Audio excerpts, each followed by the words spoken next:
L'histoire de l'enfant prodigue. Au nom du Père et du Fils et du Saint-Esprit, un seul Dieu. Amen. Un jour, le Seigneur Jésus-Christ était debout entouré de beaucoup de gens méchants.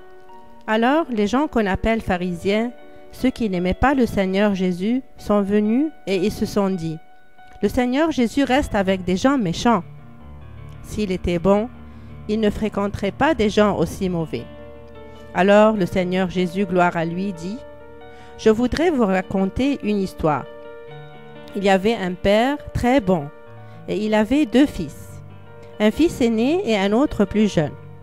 Alors, un jour, le plus jeune vient et lui dit, « Papa, je veux mon argent. » Son père lui dit, « Tu n'as pas pris ton argent de chaque mois? »« Non, non. N'est-ce pas quand tu vas mourir, tu vas partager ton argent entre mon frère et moi? Moi, je voudrais ma part dès maintenant. » Le père blessé et attristé, parce qu'il lui a dit « quand tu vas mourir », comme s'il voulait l'argent et ne voulait pas son père. Alors, son doux papa lui dit « Je ferai ce qui te plaît. Je vais calculer tout l'argent et t'en donner la moitié. Et tu es libre. » Alors, il prit la moitié de l'argent. Ensuite, il vient auprès de son père et lui dit « Je veux te dire que je m'en vais. Je pars. Je ne veux pas rester dans cette maison. » Son père lui dit alors « Mon chéri, où vas-tu donc aller? Reste avec nous, nous t'aimons.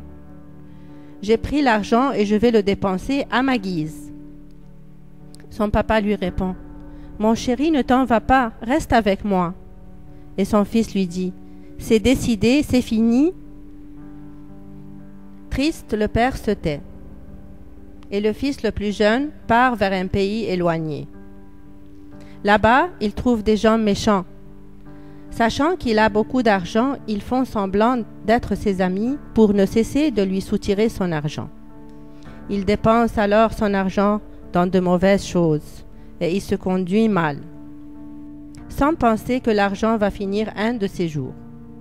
Il oublie son père, oublie son frère et il oublie aussi sa jolie maison. Et il se met à dépenser tout l'argent. Et quand il a tout fini, il demande à ses amis « Donnez-moi de l'argent. » Ils lui répondent « Nous étions tes amis seulement parce que tu avais de l'argent. Mais maintenant, nous ne sommes plus tes amis. » Alors, abandonné par ses mauvais compagnons, parce qu'il n'a pas d'argent, que va-t-il donc faire? Il va voir quelqu'un et lui demande « Est-ce que vous pourriez me faire travailler ?» Celui-ci lui dit « Tu pourrais garder mes petits cochons. » Et ces cochons mangent les ordures. Dès qu'il entre pour les garder, l'odeur est intenable, mais intenable. Debout au milieu des cochons, il les regarde manger les ordures avec joie. Lui aussi a faim. Il ne peut pas manger d'ordures pareilles. Alors il se met à pleurer et il se dit « Mais qu'est-ce que j'ai donc fait? Mon père était si bon et il m'aimait. Et il a même accepté que je prenne son argent. Je ne sais pas pourquoi je l'ai laissé. Je dois repartir chez mon père. Chez lui, les ouvriers mangent une délicieuse nourriture. Il se rassasie et il en reste encore. Et je vais lui dire, « Mon père, j'ai péché contre Dieu, contre toi et contre tout le monde. Traite-moi comme l'un de tes ouvriers. » Le fils se lève immédiatement et se met sur le chemin du retour. Il revient alors les pieds nus, ses habits tout déchirés, et il sent mauvais. Son papa, lui, à la fenêtre, impatient de voir son fils revenir. De loin, il voit son fils revenir. Il sort de la maison en courant. Fou de joie, il court pour serrer son fils et l'embrasser. Son fils, lui, est confus et honteux parce qu'il a attristé son père et il l'a abandonné durant tous ces mois. Mais son père, lui, est très heureux. Alors son fils lui dit, « Père, j'ai péché contre toi, contre Dieu et contre tout le monde. Je ne mérite pas d'être ton fils.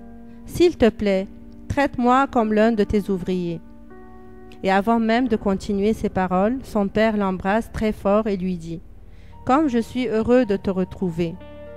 Tu étais mort et tu es revenu à la vie. Viens donc, je t'ai préparé de très bonnes choses. » Et il entre à la maison plein de joie et il dit à tous ses serviteurs, « Apportez-lui les beaux habits, passez-lui la bague au doigt, mettez-lui les belles chaussures aux pieds et amenez-lui le veau engraissé que je refusais de manger avant son retour. Mangeons donc et réjouissons-nous, car mon fils que voici était mort et il est revenu à la vie. » Mais pendant ce temps, où était donc son frère aîné? Son frère travaillait au champ. Et à son retour, à la fin de la journée, il trouve la maison en fête, il entend le son de la musique et tout le monde en allégresse. Il appelle alors un des serviteurs et lui demande, « Pourquoi tout ce tapage? Qu'est-ce qui se passe ?» On lui répond, « Vous n'avez pas su, c'est votre jeune frère. Il est de retour et votre père est très heureux. Il a apporté le veau engraissé et a fait un grand festin, beaucoup de nourriture. » Alors le fils aîné se met en colère et il dit, « Je ne vais pas entrer pour célébrer. » Son père sort le voir et lui dit, « Entre mon chéri, viens saluer ton frère, il est enfin de retour. » Alors le frère aîné lui dit, « Écoute, je suis fâché, je vis avec toi ici et je te sers, et pourtant tu ne m'as jamais fait un aussi grand festin. Mais quand ton fils que voilà revient, lui qui a pris tout l'argent et l'a perdu, tu fêtes son retour. » Son père lui répond, « Mon enfant chéri, tu es toujours avec moi, et tout ce que je possède est à toi. Tu aurais dû te réjouir et célébrer son retour avec nous, car ton frère que voici était mort et revenu à la vie. Il était perdu et le voilà retrouvé. » Mais qu'est-ce que le Seigneur Jésus voulait dire par cette histoire?